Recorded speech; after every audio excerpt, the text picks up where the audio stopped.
Breaking news right now, the massive manhunt in Minnesota comes to an end as the suspect who targeted two lawmakers is now in custody. Good evening. Thanks for joining us. I'm Jessica Moore. Nearly 48 hours since the assassination of one lawmaker and the attempted assassination of another, police have tracked down the alleged shooter. This is a new photo of the suspect just into our newsroom, courtesy of the Ramsey County Sheriff's Office. It appears to show him being taken into custody by officers there. Let's get right over to Jenna DeAngelis. She's live in studio tonight with all the breaking details. Jenna. Well, Jessica, as we just saw there, police now have Vance Belter in custody, and he didn't make it very far. Sources tell CBS News Minnesota Belter was arrested near his home in Green Isle, Sibley County. This comes just a few hours after investigators detailed new evidence in the case. The second day of a massive manhunt for 57-year-old Vance Belter leads investigators to the discovery of a car and a cowboy hat believed to belong to the suspect, found about 10 minutes from his home. We did find items of evidence in that car that are relevant to this investigation. Minnesota authorities say this security camera image was captured just a few hours after Belter allegedly shot two Democratic state lawmakers and their spouses. According to investigators, he wore a mask and posed as a police officer, going into the homes of Minnesota House Leader Melissa Hortman and State Senator John Hoffman. A memorial is growing at the Minnesota Capitol building in remembrance of Hortman and her husband, who were both killed. Hours before, Hortman was having dinner with Senator Amy Klobuchar. When you think about a true public servant who goes into it for the right reasons, it's Melissa. Senator Klobuchar shared an update from Senator Hoffman's wife on social media. She wrote from the hospital Sunday, "He took 9 bullet hits, I took 8, and we are both incredibly lucky to be alive." While authorities have not detailed a motive, they say a notebook was found at the crime scene. Lawmakers and others that are listed in here, and then much more other thoughts that are throughout this. Law enforcement sources tell CBS News there was an extensive list of possible targets with the names of more than 50 people, including abortion rights advocates, abortion facilities, and names of officials outside of Minnesota. In light of this, Senator Chuck Schumer asked Capitol Police to increase security for senators and requested a briefing immediately when they returned to Washington. We have to reevaluate how we are protecting members of Congress and staffs in the face of rising threats, but we also have to look at protecting all American people as that happens.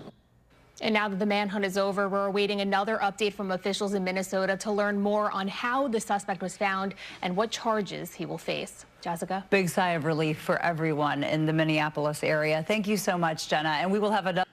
So what the man did is murder. It's a violation of one of the 10 Commandments. It's evil, it's demonic, it's sinful, it's inexcusable, and it's tragic. And for those who knew and loved those who were murdered, their lives are forever changed by an act of pure evil.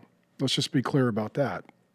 But what's interesting is the coverage. You'll see the constant partisan coverage, every issue. And I've got a degree from the Edward R. Murrow School of Communication. I did study journalism and have done some work as a journalist in my past. But what they're trying to do, number one, is to paint this as violence from the right on the left. And there's plenty of violence in both directions. And they're going to try and paint this man as a Christian. A lot of the early headlines are trying to say that he was motivated by his Christian extremism. And so they're going to try to tie this in eventually. I'm just telling you where the narrative is going to go, with Christian nationalism as the existential threat to democracy. And what's interesting, too, when there were 2 assassination attempts on the President of the United States, we don't hear anything about those people or their backgrounds or their ideological beliefs or their voting habits. They just disappeared. Furthermore, at the same time that this tragedy occurred, it was in the window of the weekend when there is the No Kings protests all over America, where those on the far progressive left are trying to villainize and demonize the current administration as an authoritarian and dictatorial state.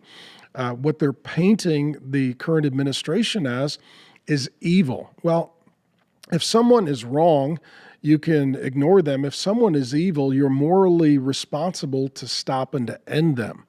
The vilifying on both sides leads to the escalation from both sides. So, yeah, it's just a very interesting day when it's okay to incite violence in major cities against the current political leadership and police officers and first responders and soldiers who are trying to defend and protect laws, where it is perfectly acceptable by the left to instigate public escalating resistance and violence. And then when someone does something to someone on the left, suddenly it's a moral evil, which we didn't even believe existed according to our worldview. So, yeah, we're just living a day when I just would encourage you, take some wisdom, take some time, look at your news source and look at the narrative.